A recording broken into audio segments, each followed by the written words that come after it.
You can do whatever you can jump in, bro. You can do both. We want to hear your voice too, bro. You know what I'm saying? Welcome everybody to the core Kings of the Round Table. Yes, sir. Huh? I didn't push it yet. I got my roll too, so you good. Go ahead, jump in. Look, this is all a part of the. Okay, good. Yeah. We can edit what we need to edit anyway, since it's not live. So we're good. Oh, it's already started. Let's make it do it. Yes.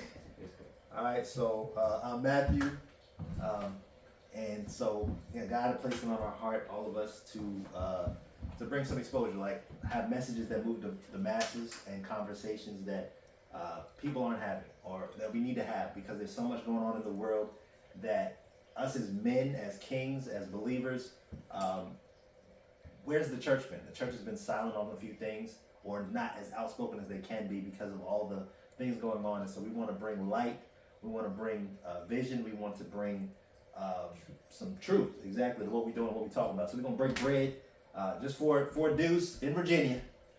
Just having a conversation. Yeah, four horsemen. Let's run! That's it, man. So I had a question for everybody. Like, we'll start off. We'll keep it light for right now. We'll start off light. So we can get deep. But what is the Bible? Like, if we were to, because this is not just for believers, but this is also for people who may not have exposure to church, may not have exposure to having Christ in their life or anything like that, but or access to this, like the Bible. Like, the great thing about where we are with society is that the gospel can be preached anywhere, but as far as the word of God goes, not everybody has exposure to it. And so that's another reason why we're here, just to bring light in a dark world. And so if people don't know what the Bible is, y'all, what is the Bible? Why is it relevant? Is the Bible relevant? So let me ask you, what is the Bible and is it relevant?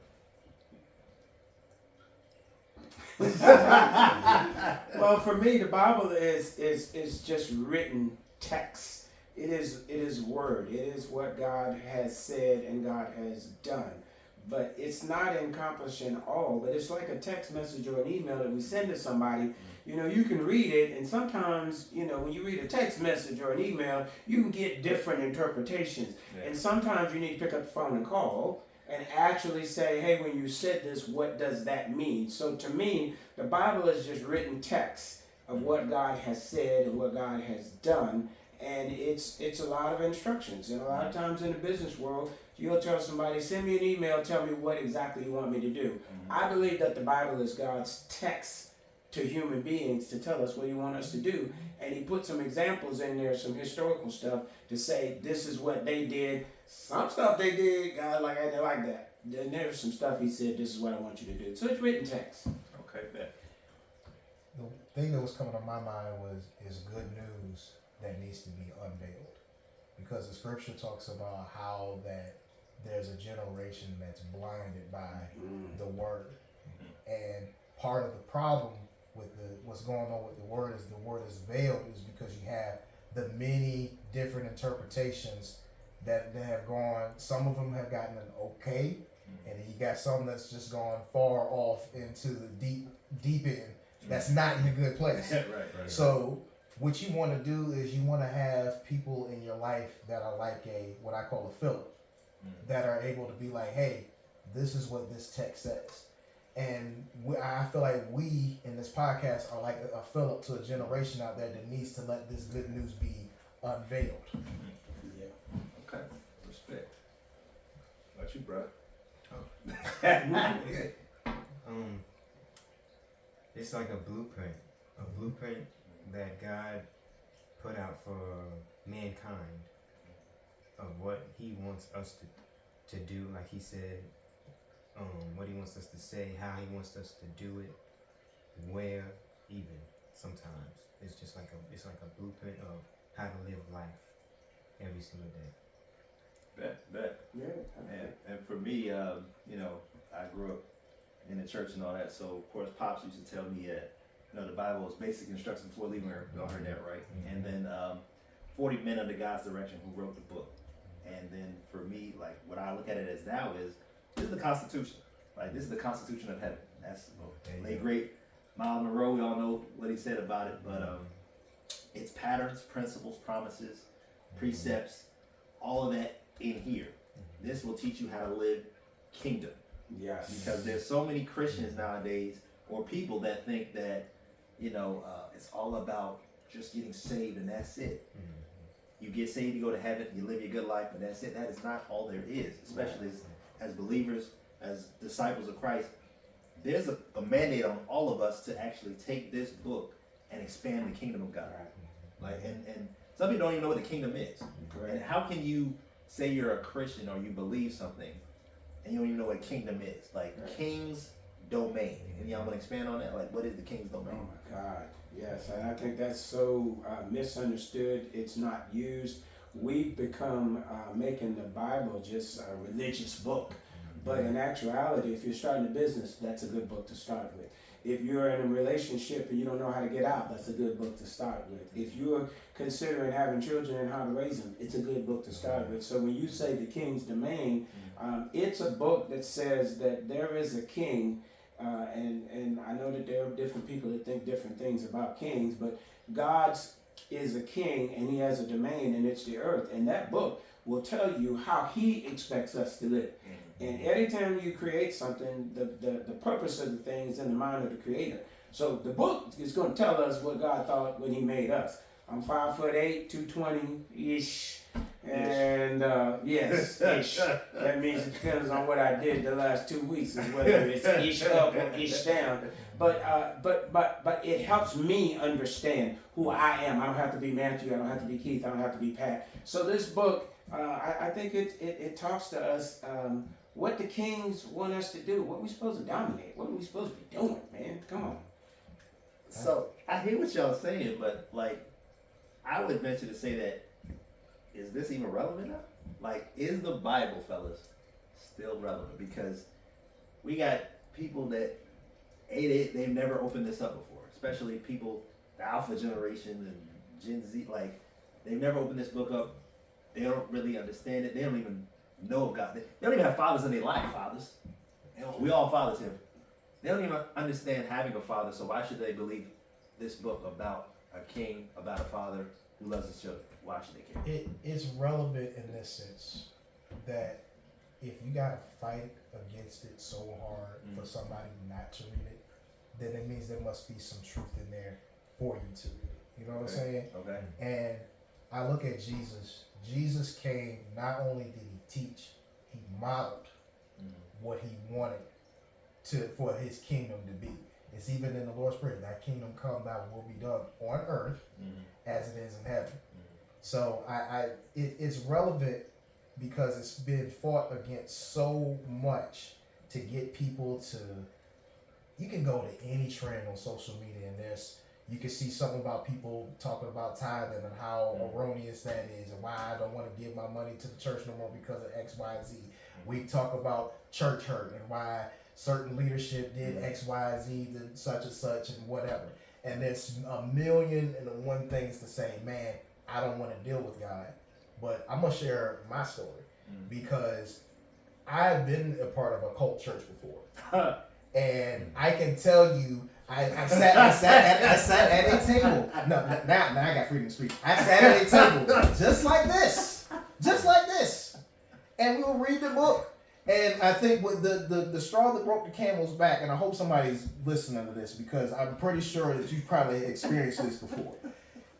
The straw that broke the camel's back was I wanted to get baptized. And they told me I couldn't get baptized because I had a pride issue. When I picked up this book and I read it for myself, key thing. First thing I would tell somebody is start with the Gospels and read for yourself. That was the first instruction the Holy Spirit told me while I was sitting amongst that group. Because what happened was, as I was reading, I heard what was said, but what was modeled was not King's domain. And what happened was, when I found out about this whole pride issue, they said I had a pride issue about getting baptized. It was one of those things where I was like, that ain't kingdom. That ain't God. I didn't know nothing about the Bible. I probably maybe had 3 months into the Bible, and I was like, that ain't God. And I ended up leaving, and I ended up seeing this guy. And I'm grateful for him because I was able to see a different side, a different model.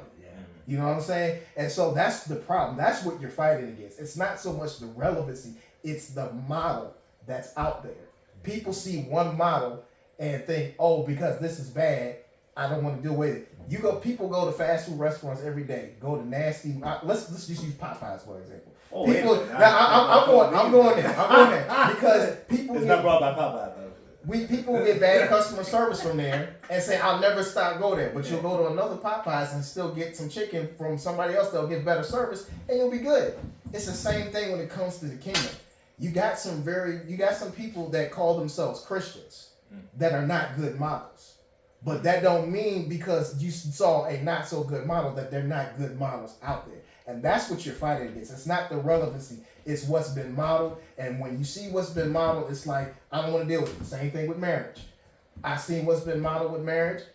Look at how many people are talking about relationships. They don't want nothing to do with it no more because of what's been modeled, what's been done. Because they never saw a model of what a good, healthy marriage looks like. So I say all of that to say it's relevant.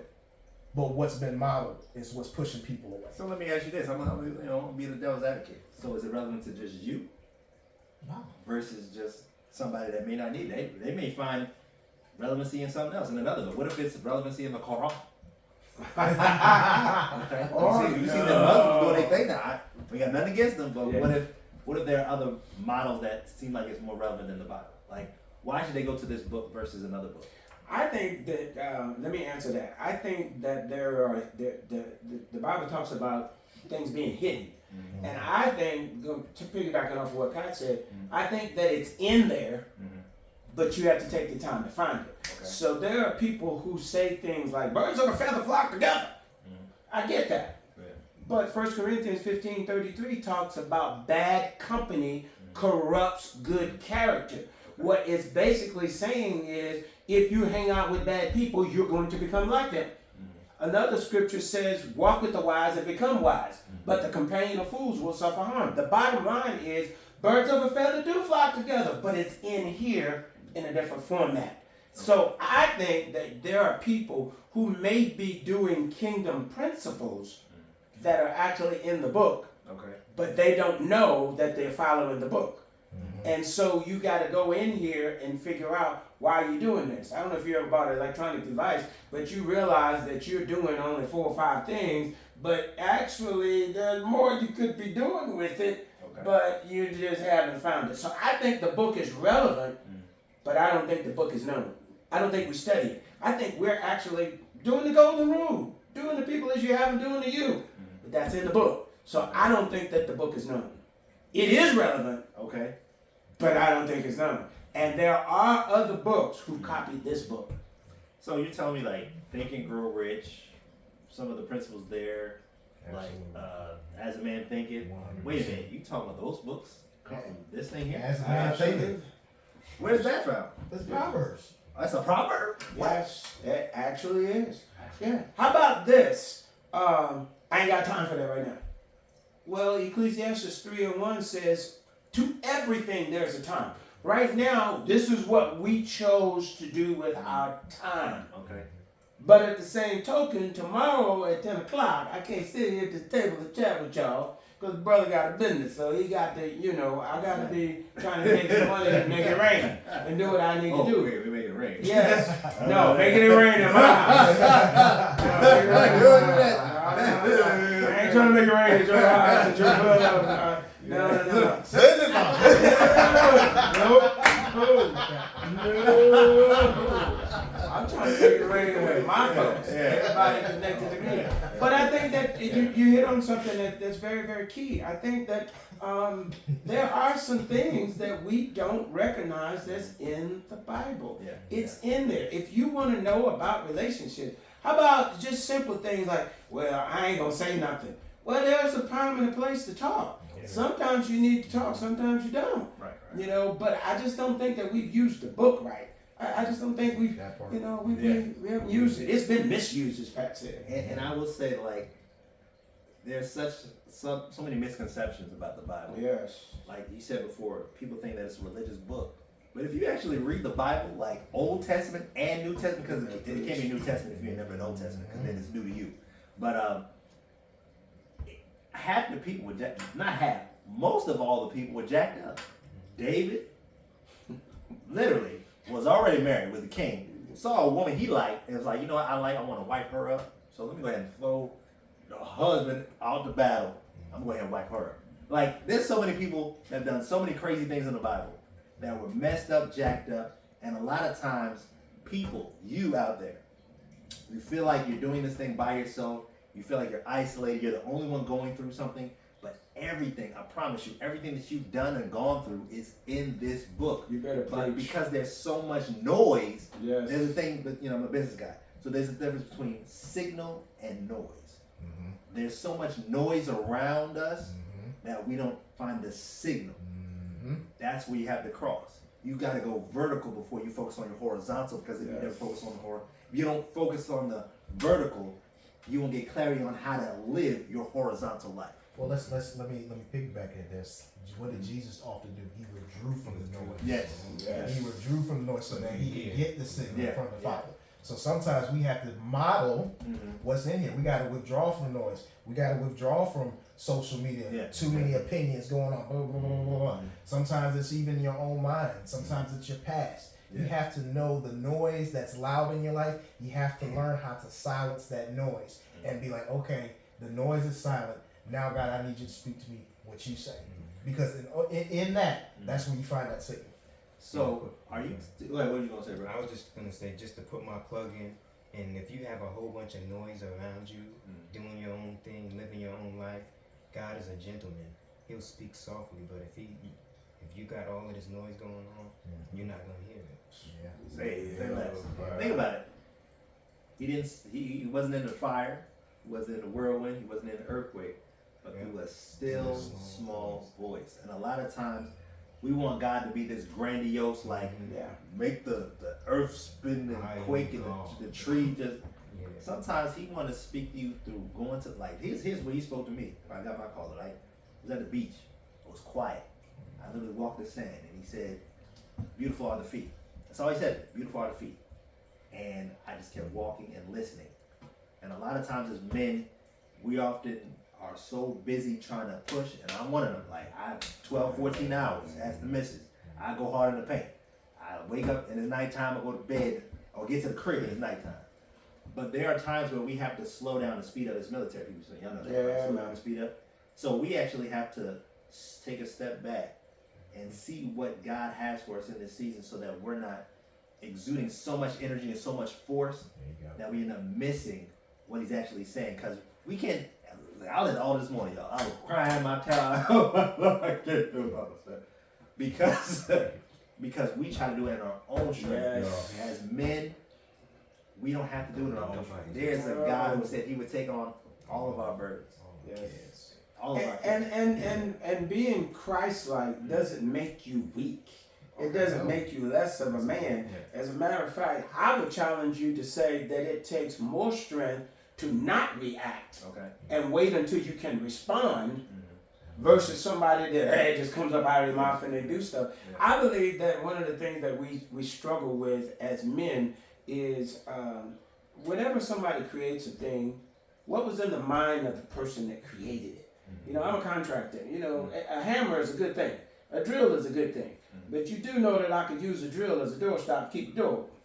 But that's not what it was created to do. Yeah. And so there are things that we do, men, women, girls, boys, family, money, cars, houses. We're not using it for what God created it for. And the challenge becomes, you need to get in that book and you need to spend some time talking to God. Why do you have what you have? Why do you think like you think? I think that there are a lot of people who think they're independent thinkers. You ain't that independent. You actually thinking just like everybody else. You're thinking what they thought. What she said. Like, like it's crazy because, like, and especially now because there's so much information right now, information. Yes. And it's so easy to think that you're thinking your own thoughts, just like we tend to put ourselves in boxes nowadays. Like, and as believers, you know, I'm guilty of this. Like, I would say I'm conservative. There's some people that say they're more independent. There's some people that say they're more radical. Like, we at the end of the day we take God and put him down to our level of experience Right. when he's outside of time itself. Jesus. God, you think God is conservative? You think God is a God of love, but he's also a God of wrath. He's also a God of hate. Don't ever put God in a box. Ever, because when you think you got God figured out, he gonna show you some stuff and you be like, oh snap, you know what? He gonna show you by the trials of life. Exactly. You ain't got Exactly. Nothing figured out. Exactly. And nobody's above God.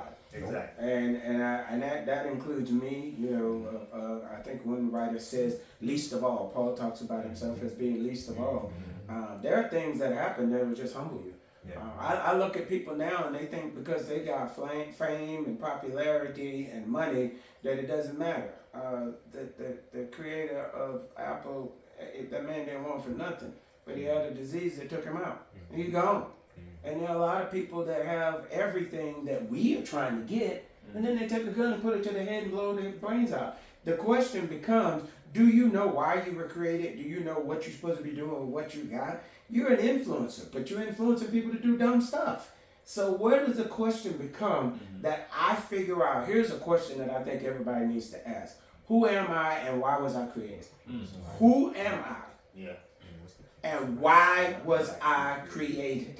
Because you trying to be LeBron James and you're not 6'8", 260, dude.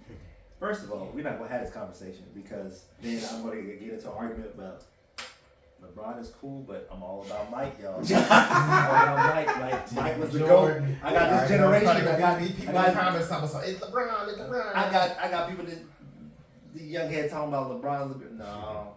And how many rings LeBron got compared to Michael? Who did LeBron follow before he was? Yeah. Michael. I take Kobe over. Maybe that's another conversation. But see now, I wanna put a pin right here. Yeah. This is the interesting thing that because you have an opinion, somebody's gonna shut you down and not listen to anything you say. To me, that's crazy. Yeah. And we're all doing that in and outside the church. Just because I don't agree with you 100%, I'm not gonna listen to nothing you say. Right. That's not what this book says. Yeah. Because there are times when there's a story in the New Testament where Paul had a problem with a dude called John Mark.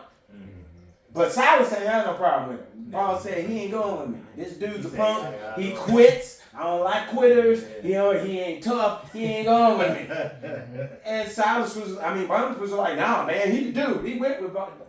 And I'm saying that what if I'm a Michael Jordan dude. I came up in that era. But I think people like Olajuwon was transformative. I mean, when have you ever seen a center with that type of footwork and that type of, I think this dude was phenomenal. He's one of my top 5, period. Yeah. But just because you don't see it that way, why do I have to shut down everything that you said? Right. Just because you didn't take the pathway to get to where you got to, why do I have to just totally tune you out? Maybe there's something that you're saying. I like LeBron because LeBron 2'6" and 6'8".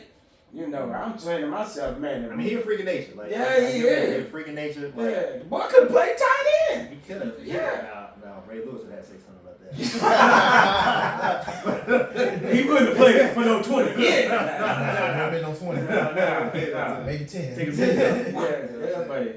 Yeah. But do we have to shut down everything because I don't agree with everything you said? And that's so important because nowadays there's so much polarization in our country and so much polarization in the world, and it's done by design. You have the rich and the poor. You have the religious, the non-religious. You have people who are spiritual. You have people who are atheists. Even the people that are atheists, they still technically have to believe because they have to believe that there is no God. But that's another conversation with it. Correct. I talk science with y'all all day. But so there's all these factions. But the whole point of having a round table is you want to be able to have a discussion. Like, you want to be able to see somebody's point of view and just listen, because this book talks about in all thy ways get understanding. Yes. And that's the thing, like, we just have to gain a perspective of the other person and understand where they come from. But because there's so much noise, because there's so much manipulation and people trying to sway this and sway that, we're like a sheep that's led astray. But this always brings us back to the center at the end of the day. So here's a question for you. How do we escape a particular noise of the polarity that we're facing in this culture, whether that be political, whether it be religious, sexuality. Like you named all the things that's prevalent in our culture right now. We all know that the Bible is our center, but how practically do we not get caught up in that polarity? Because it's very easy to be like, okay, Jesus is our center, and then breaking news, Trump did blah blah blah blah blah blah, and then boom, we all have taken sides. We've all done this. You know what I'm saying? We've taken a side, knowingly or unknowingly, instead of stepping back saying, okay, Lord, what's going on? So what? And, and that's very important that you said that, because like I was literally at Lowe's yesterday, getting the saw to cut down the tree. My wife wanted me to cut that, right? Shout out to John, love you, babe. So I literally was at the store, and this veteran, he was like, man, it's crazy out here, man. Like, cause of the guy in the White House, man. I can't believe what's going on. I didn't say anything because he doesn't know where I stand with certain things, and y'all ain't gonna know. Well, the people that know me know. You know what I'm saying? But I'm like, if you allow them to feed you, you also give them permission to starve you. Whether it's this administration, the past administration, you have to discern and you have to be able to be independent for yourself. Like, you have to be able to trust God. You have to be able to be self-sufficient in His word and what He has for you. That we talk about the broad economy all the time. Like, I study macroeconomics all the time. But the true economy is in your own home. Yes. The true manner of life is in your own home. So when you allow outside forces to dictate what happens in your own home, that tells me that you are a slave to the system. That tells me that you are a somebody who's what would you call that? That person that literally just can't do for themselves. Follower, robot. Like, you don't have to be that. You can be a person of dominion, or you can be a person who is subservient. But if you're a follower of this, then why are you allowing this government or allowing any government to dictate your life? I know people that have made millions of dollars in many different administrations, whether they were Democratic, whether they were Republican, does not matter. It's because they control their own economy, because they follow the principles, the values, the precepts, the patterns in this book. So I'm saying is, it does not matter what's on the outside. It matters on what's the inside. So I think that I'm going to speak to the polarization. I think that we've gotten into majoring in the minors. My old man used to say that all the time. We major in the minors. There are some things that stops the polarization. It doesn't matter whether it's black or white, rich or poor, old or young, Republican or Democrat or independent. Is it right? That thing.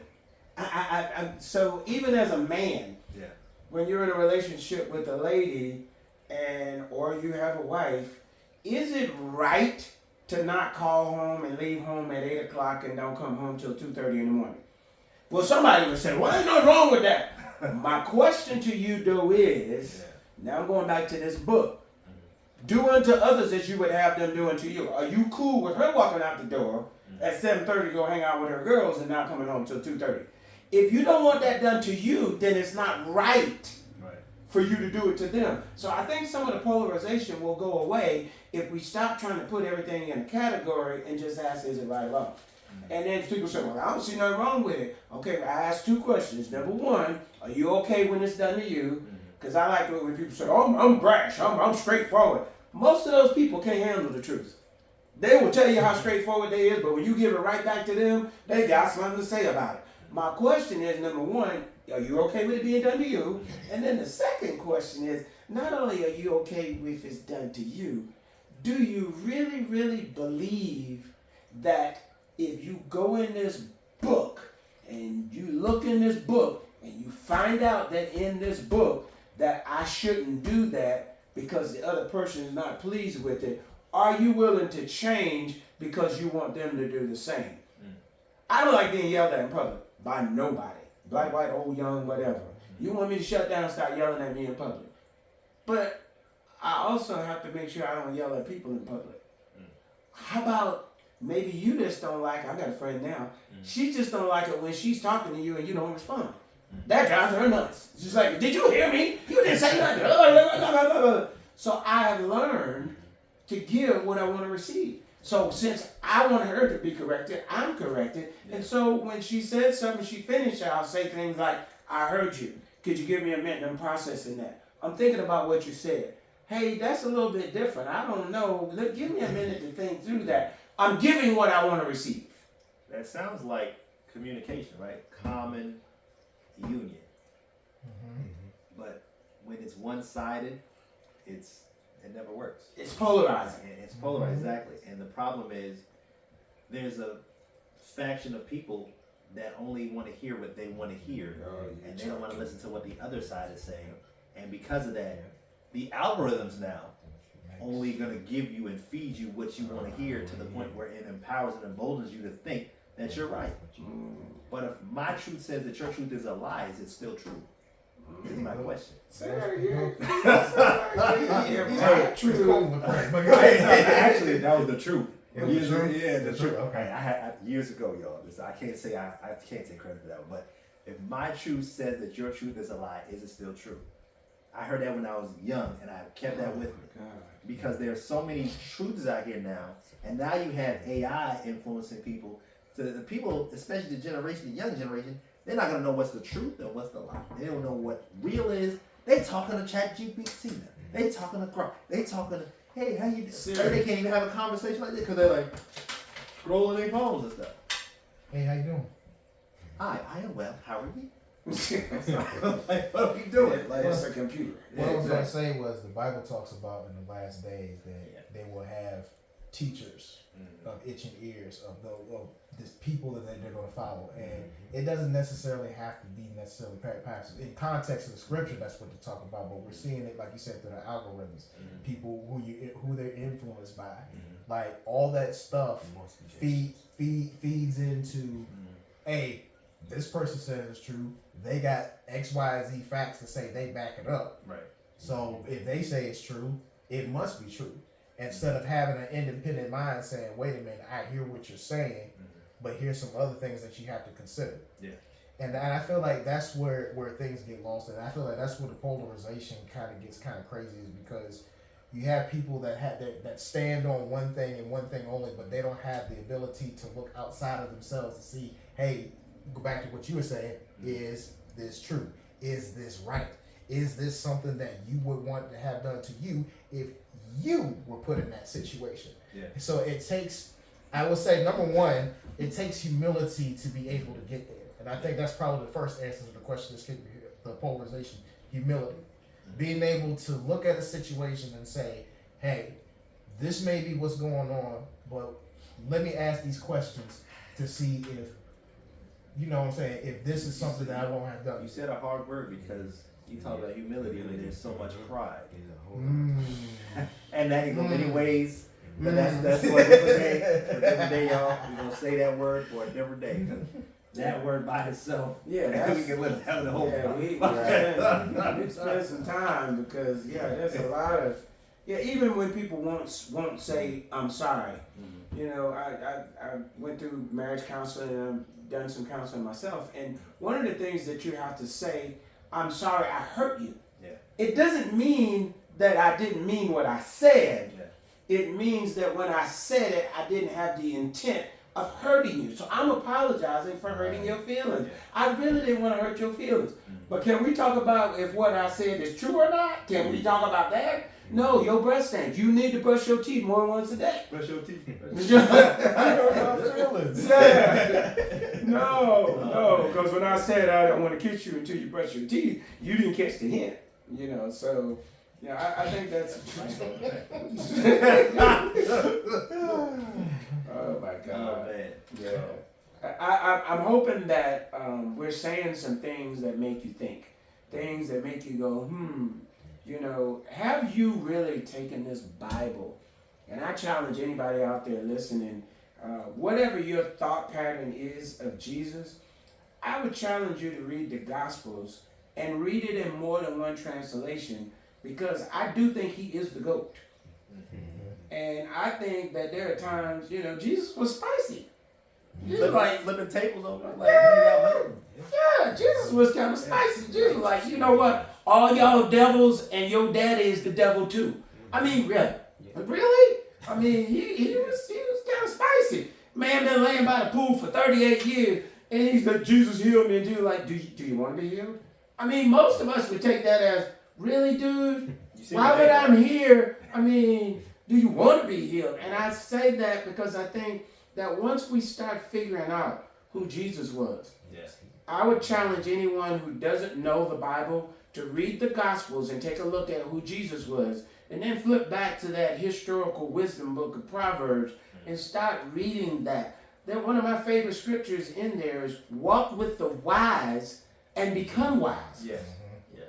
That ought to challenge you. Let's go to that business principle. Take the 5 people that's closest to you, look at their income, add it up, divide it by 5, gives you an answer. Well, Proverbs said, walk with the wise, become wise. But it also said the companion of fools will suffer harm. Maybe your suffering has nothing to do with God. It has something to do with your company. Who's in your circle? And that could be relative. That could be relative. Yes. It could be relative. Your mama and your grandmama, neither one of them stayed married because, okay, listen, for the ladies out there, let's talk about the brothers. Your daddy and your granddaddy, they did the same thing that you're doing. And maybe you need to take a look at this and say, maybe if I want to do something, get something different, I ought to do something different. How about that? That's in the book, y'all. It's in the book. It's in the book. All we talk about is in the book. Yeah, it's in the book. So I have a question for y'all. So would you say that with all this heat that's happening in our country, we got inflation, we got all these changes happening, we just had the government shut down.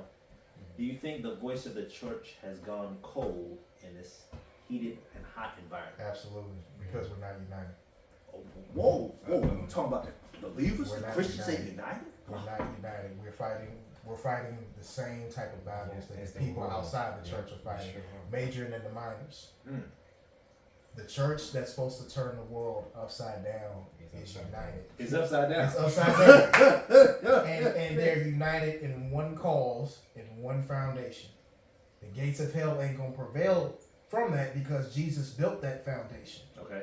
And because we are not unified in any sort of way of trying to turn the world, we hear this buzzword, revival. We need revival, we need revival. The only way you have revival is if you come together with one common cause. We want to see change in this land. And here's the thing. See, if you listen to that word, the revelation, fellas, you only revive something when something is dead. So Yeah. are you telling me the church is dead? Or is it just that it needs, I don't even want to say revival. Well, let's look at the book of Revelation. The Okay. church of Laodicea. I know of your works. Okay. I know of your works. You think that you're alive, but you're dead. Ooh, you want the scripture, y'all? You want the scripture? That is a warning to the churches in America. I know of your works. You have the appearance of being alive, but your works is dead. How many, and I'm not trying to criticize no church, because there's churches that are doing We all go to church, y'all. Just amazing saying. work. Just to put that out We there. love God. Yeah. Be like, oh, these heifers don't go to church.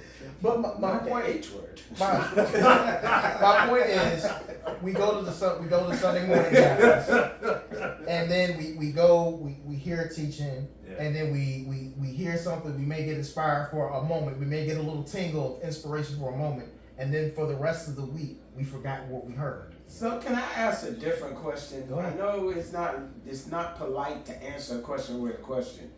However, Jesus did that a lot, by the way, y'all. Oh, So yeah. for those of you that don't like that, get over it. Jesus did that. Okay. So when we say, has the voice of the church gone cold? My question is, what is the church? Because is the church that group of people that meet on Sunday in a building? Is that actually the church? If that's actually the church, my answer is the voice has gone cold. But when we start talking about kingdom, there are some people who represent the king's domain, their voice ain't cold. They're transforming lives. They're changing lives. They're helping people find out who they are and becoming a better version. And for those of you that don't realize this, there are people who don't have a title, don't pick up a Bible and take up a scripture, but they're transforming lives. And so my question is, when we talk about the voice of the church going cold, are we talking about the building and the people that meet, or are we talking about the body of believers who have actually taken the time to figure out what their purpose are? I mean, yeah, Route 66 word, look it up, ecclesia, or ecclesia, right? Yeah. I think the word is another big word. It's a Brother. gathering. I think you're speaking of what's called a remnant. A remnant, a select few that actually are walking in the king's domain, because the big church, when we talk about America, right, the big church, the works that appear alive are dead. So God has to raise up a remnant that's doing the king's domain to awaken people to say, hey, you need to get your act together. So are you telling me that, would you constitute America as a Christian nation or a pagan nation?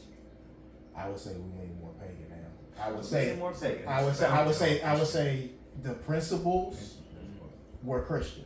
Okay. May not have, I wouldn't say all the way a Christian nation. The principles, if you look through American history, there was Christian principles. Right. Some stuff that was right, that was gotten right, some stuff that was way out there, like I said earlier.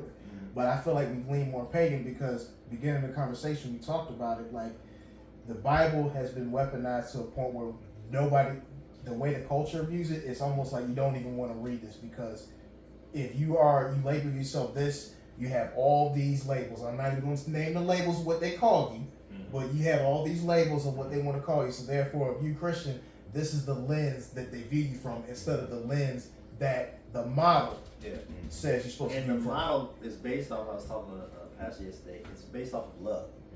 And that's what separates Christianity from all the other religions, because Christianity is not a religion, it's a relationship. Yes. We're all about relationship with God, but because we put religion in, anytime you have religion attached to something, that's the work of the enemy, honestly. Yes. And that's the adversary splintering, causing division, because honestly, the enemy, devil, whatever you want to call him, right? He has more structure and strategy than the believers do, right? Yeah. Because, like he said, there's so much splintering. Why is it that on Sunday is the most segregated day in America? You got white churches, you got black churches, you got Hispanic churches, but if you look, we talk about this book, and we talk about heaven, right? Heaven looks like all of us. Yeah. It's black, white, brown, purple, orange, all of it. Where the white church. Yeah, like, Where the and black so, church come yeah, where did it come from, from? bro? That's man-made. It's man-made, and anytime man gets into anything, it's flawed. Yeah. Hence why I look at even the movement with AI. It's great, but because man is influenced, I can tell you from a scientific background, like anything that has any force, right, that has something, there's always an equal and opposite reaction. So there's something good that happens, but there's always an intention behind it. You have to be careful of. Like Paul talked about, when I would do good, evil is present.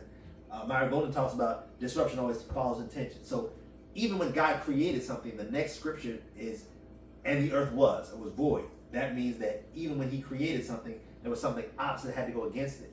So when we're talking about the voice, and we're talking about relevancy, we're talking about all these things, our voice, the relevancy of the church, we have to continue to push it. We have to continue to push King, because if we don't, that equal and opposite force is going to silence. Literally, COVID should have exposed a lot of this stuff. Yeah. There was so many people that were getting canceled because people didn't like what people were saying. I mean, although some people hate on Elon Musk, he helped continue freedom when it comes to freedom of speech.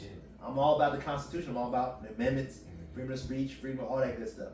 So we have to understand, we may not like certain things about America, especially because we got a little melanin in our skin, but we still love America, because this is the greatest place to build opportunity. This is the greatest place to build wealth. In fact, these next few years will be the greatest opportunity for you to secure your bag, for you to be able to change the depth and scope of your family. But if you're listening to all the noise out there, you're not going to lock into what he has in this word, so that you can get clarity about your life, so that you can get to where you need to get to now. And I think you pointed out something that I think is a key point, and that is the communication. Yeah. When you were talking earlier about the remnant and so forth, and the voice going cold. If I sit here right now and say "Ich bin Flugzeugmechaniker," that means nothing to most people You speaking except Japanese? for it's people that don't. Oh. I just said in German that I am an aircraft mechanic. But if you don't speak German, Yeah. that means nothing to you. Yeah. And so when he was talking earlier about the church being relevant and you're talking about AI, I think that one of the things that we've done that's bad with the church is we've kept speaking a language that the younger generation don't understand, don't want to talk about it. Yeah. My son always catches me sometimes. Somebody will call and they will say something to me, and instead of me putting it on my phone, I reach for a pencil or a pad to write it down. It's like, Dad, why are you doing that? You know, Dad, just record it. You know, Dad, just have him send it to you in a text message. Or Dad, hey, just watch this. Dad, instead of going through all of this, take a picture of it. And then once you take a picture of it, you got the serial number, the model number forever in your phone. You know, but I think the church, what we have done is we've continued to talk in Christianese. That's it. Christianese, you know, for those of you that's out there, where's the vestibule? Right. Vestibule. That's a term that we use in church. Most people don't know that. I'm going to lift you up in prayer. Does that mean we're going to grab both of y'all and lift you up and carry you? You know, can we just, you know, I mean, so can we now evolve to the point where we now start to talk in language that makes sense? Right. I'm struggling with AI in this regard. I listened to somebody say, oh, I can't wait, we're going to have robots that's going to help us out in the home bit, and they're going to do jobs that other people don't do. I'm confused. Can I tell y'all why I'm confused? Because you're okay with a robot doing it, but you're not okay with somebody who has a different skin color and a different language doing it. That doesn't make sense to me. I'm like, oh, you telling me you're going to be okay with a robot helping out, but you're not okay with the guy from Mexico helping us out? I'm lost, dude. Why can't we just let this dude do something that we don't want to do? And I'm telling you that I'm a contractor, and there are some folks that have a funny colored skin. They'll do some work for me, and they're real good, they're real fast, all of the above, and I don't want to see your passport. Dude, can you do it? I'm going to pay for you to do it. And I ain't the only one. Don't start with me. As the boy said, don't push me. Don't push me, because I'll call all of you out, because there's a whole bunch of us who are making millions of dollars, and we're using people. But you're okay with AI doing it. You're okay with robot doing it, but you don't want the guy just because he don't speak the right language. Really? And I'm confused. We got to understand that, you know, just like you had, and you know, from business people that we went from the agriculture age to the industrial age, to the information age, to the techno information age, and now we're entering the age of AI. And so, because it's an age, whether we like it or not, things are going to change. Yes. Like, there are going to be jobs, and not just those type of jobs, but there are going to be millions of jobs that were just like in the industrial age that had to switch over. They're going to be changed. Like I tell young heads all the time in the education system, the same jobs you had are not going to be there. What are you doing now to transition and position yourself so that you're not dependent upon somebody else telling you what you can and cannot do? You need to learn AI. You need to learn skills. You need to learn how to speak a different type of language, because your language determines your level. This is a language. If you understand this language, you're going to understand a lot of different languages. But if you don't understand this language, you can't get to the other type of language. So you have to adapt and adjust with the times, because this is so principle based, regardless of whatever the times are, whatever things are going on in the world. Because these are ironclad principles, they're always going to work. Always going to work. We're in the AI age, or we're the industrial age, or whatever the age is next. Quantum computing, like all that stuff. Yeah. As long as the earth remains, there will be seed over time that brings a harvest. You keep gossiping about people, over time, people are going to realize that you're a gossiper, and the harvest is people ain't going to tell you their secrets. Seed over time brings a harvest. If every man in your family sleeps around and has babies outside of wedlock, over time he's going to keep having all these babies out here that don't have a daddy, and they're going to learn that daddies ain't important. So the harvest is we have a bunch of kids out here who don't understand the role or the purpose of a man, and they think that men are irrelevant. Seed time and harvest. As long as we're here, that principle is going to work when I'm 100 or when I'm not here. Yes. Yeah, it is. Let me have your paper for a second. Oh yeah. Yeah. Your pen. Okay. You better write us a story. No. Just a note that I was going to write to you. Okay. Yeah, that's where we at. Yeah. Oh, well, okay. Yeah. That's great. Okay, that's good. Yeah. That's good. So, so all of this is so very important. And, when we talked about the relevancy of the Bible, we talked about the church, we talked about who we are as men. And we're speaking to men, but we're also speaking to women as well, women and children as well. But to know that our whole mantra is men in authority, men under authority.